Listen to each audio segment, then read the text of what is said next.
छत्रपती संभाजीनगर शहरामध्ये महानगरपालिकेने अतिक्रमण धारकावर मोठा हातोडा चालवल्याचं आपल्याला पाहायला मिळते।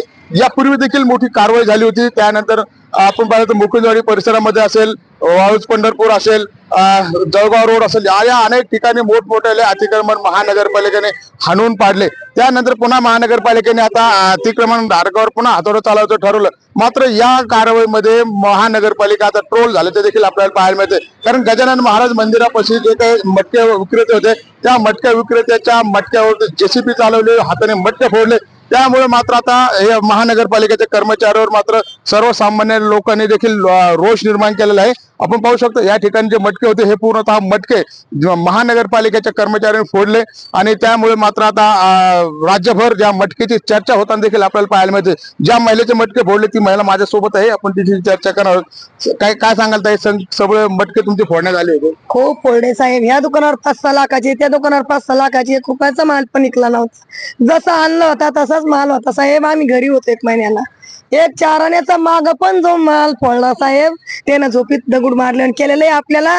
कारण की हे त्यानं करायचं नसतं, पूर्ण दुकान झाकेल होतं। फक्त माझं एवढं म्हणणं होतं का त्यानं आम्हाला 1-2 घंट्याची तरी येऊस तर आम्ही तुळजापूरला जायला होतो, 200 किलोमीटर कधी येणार होतो आम्ही, त्यापर्यंत त्यानं थांबायचं असतं।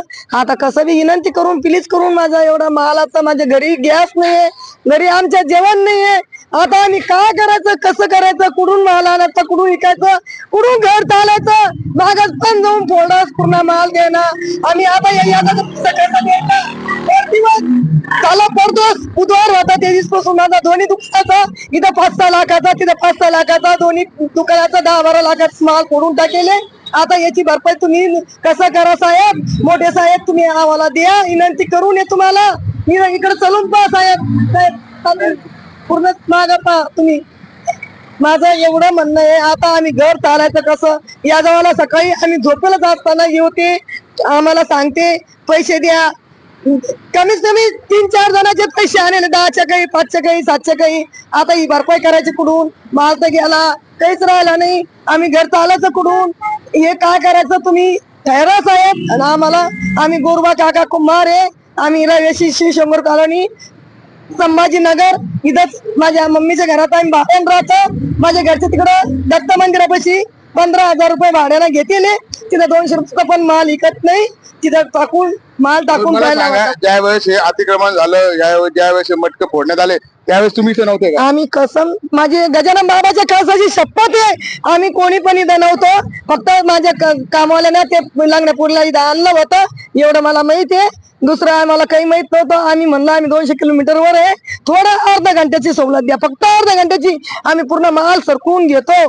पण त्यांना काही सवलत घेतली नाही, आम्हाला काही म्हणले नाही। आम्ही आलो होतो, आम्हाला 2-3 दिवसांना नोटीस दिली त्यानं, पण आमच्या घरच्या अडचणी होत्या म्हणून आम्ही घरी समजा जण घरी झोपेलच होतो। शेजाऱ्या पाजाराला समजायला माहित होतं का आम्ही 1 महिन्यानं दुकानावर नव्हतो। मला सांगा, आता जर समजा तुम्ही व्याजाने पैसे काढले, आता व्याजाचे पैसे कसे भरणार तुम्ही? हप्ते कसे भरणार व्याजवाले? आता हे साहेब लोक काही ना काही भरते करते, मला विश्वास आहे, मला विश्वास आहे का माझे मोठे भैया, मोठे कलेक्टर साहेब, शिरकान साहेब मोठे कलेक्टर साहेब आहे, पुन्हा जे आम्हाला लाडके बहिणीचे पैसे देतील ते भरपाई करून देतील, मला विश्वास आहे। आणि विनंती करून लेकराची विनंती करून द्या, माझी भरपाई करून द्या। आज 10 ते 12 लाखाचं नुकसान आहे, हे याचा सगळं कोण देईल, कुठून फेडा, काय करा? आम्ही टेन्शन मध्ये 8 दिवस झाले, बुधवारी आता बुधवार 8 दिवस झाले, नुसतं टेन्शन मध्ये, नुसतं आज 8 दिवस झाले। परदोस दिवशी होता, त्याशी बुधवार होता, आम्ही त्याची तुळजापूरहून निघलो आणि येडेश्वरीला मंदिरात होतो, मंदिरातून बाहेर निघलं, त्या टायमाला आमचे मटके पूर्ण चुरा केले। 200 किलोमीटर आम्ही यायचं कसं? तुम्ही कसं बी करा, मोठे मुख्यमंत्री समजे 10,000, 5,000, 50,000 काही करा, प्लीज करून शिका। बाळासाहेब पलाये यांचे भरपाईची तुम्ही विनंती करून आम्हाला द्या, माझी एवढी नम्र विनंती करून। गोरबा काका आहे, आम्ही रहिवासी इथलेच आहे आणि आमच्या एवढी मेहनत कोणालाच नाही। तुम्ही पिठाला कमी तिन्ही तेवढी आमची मेहनत आहे, हे तुम्हाला सांगायचं काम नाही। नक्कीच आपण जर पाहिलं तर ह्या महिलाचा प्रचंड आक्रोश आपल्याला पाहायला मिळतोय।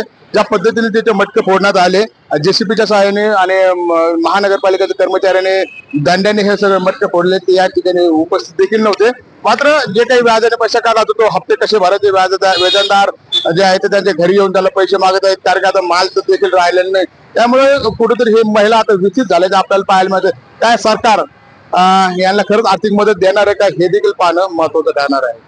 संजय अय्यर, एलएस मराठी, छत्रपती संभाजीनगर.